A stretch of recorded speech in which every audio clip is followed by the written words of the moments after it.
In Season 1 of The Story of Stuff, we looked at a system that creates way too much stuff and way too little of what we really want. Now we're going to start looking at the stories behind this story of stuff. That's where we'll find ways to turn this situation around. Welcome to Season 2.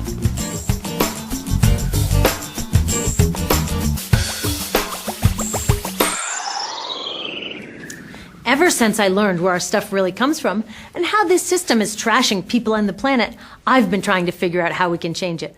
I've read a lot of these. 100 ways to save the planet without leaving your house. 50 simple things you can do to save the Earth. The Little Green Book of Shopping. I thought these might have the answers, but their tips all start here, with buying better stuff. And they all end here, with recycling all that stuff when I'm done with it.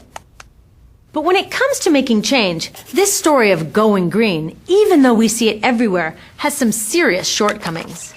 It says that if I become a smarter shopper and tell all my friends to do the same, I've done my part. And if I don't buy all this green stuff, then it's my fault the planet's being destroyed. Wait a minute, my fault? I didn't choose to put toxic products on the shelves or allow slave labor in factories around the world. I didn't choose to fill stores with electronics that can't be repaired and have to be thrown away. I didn't choose a world in which some people can afford to live green, leaving the rest of us to be irresponsible planet wreckers. Of course, when we do shop, we should buy the least toxic and most fair products we can. But it's not bad shoppers here who are the source of the problem. It's bad policies and bad business practices here. And that's why the solutions we really need are not for sale at the supermarket. If we actually want to change the world, we can't talk only about consumers voting with our dollars. Real change happens when citizens come together to demand rules that work. Look, it is important to try to live green. As Gandhi said, be the change. Living our values in small ways shows ourselves and others that we care. So it is a great place to start.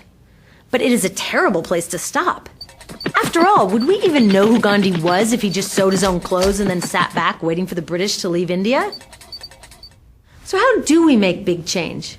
To answer that question, I went back and looked at Gandhi, the anti-apartheid movement in South Africa, the US civil rights movement, and the environmental victories here in the 1970s.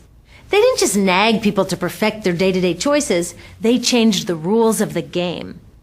It turns out there are 3 things you find whenever people get together and actually change the world. First, they share a big idea for how things could be better.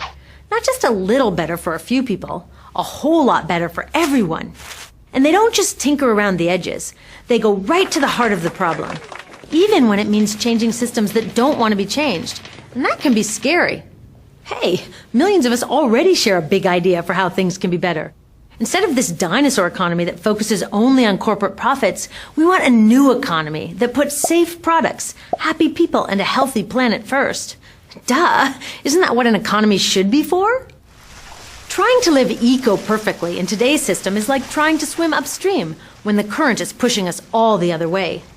But by changing what our economy prioritizes, we can change that current so that the right thing becomes the easiest thing to do. Second, the millions of ordinary people who made these extraordinary changes didn't try to do it alone. They didn't just say, I will be more responsible. They said, we will work together until the problem is solved. Today, it's easier than ever to work together. Can you imagine how hard it was to get a message across India in 1930? We can do it now in less than a second. Finally, these movements succeeded in creating change because they took their big idea and their commitment to work together, and then they took action. Did you know that when Martin Luther King Jr. organized his March on Washington, less than a quarter of Americans supported him?